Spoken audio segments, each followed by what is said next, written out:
What do you think of the transplant? It exceeded my expectations for sure. I was not expecting this.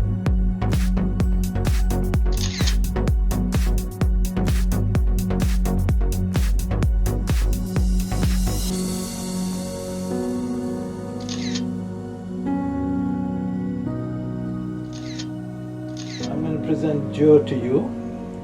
He's 27 years old and had a hair transplant about 7 months ago. And this is what he looked like prior to the procedure.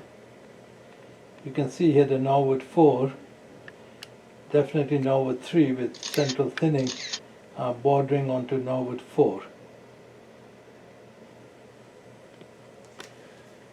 So 7 months later, this is what Joe looks like.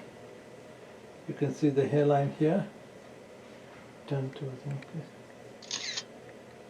It's very natural and it's high density. Look straight now. And look to the other direction. Yeah, look at me again, please.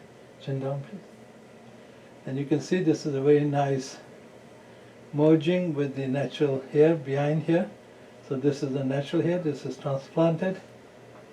And you can see it's very rich, high caliber, and large caliber, and high density. What do you think of the transplant?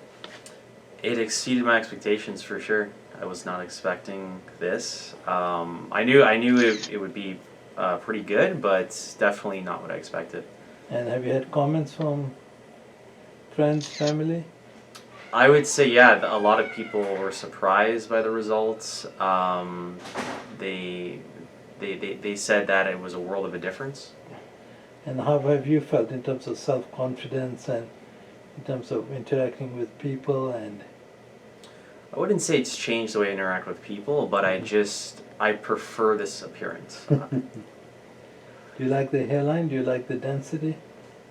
I do, yeah. The density is great. I will also say, like, this investment has probably been the best investment I've made that I can think back to. Like, in terms of like how quickly I've gotten the results, it's definitely exceeded my expectations. And what's your advice to anyone thinking about the transplant? I would say do your research. Make sure you find someone surgeon you resonate with, and then pull the trigger and trust the process.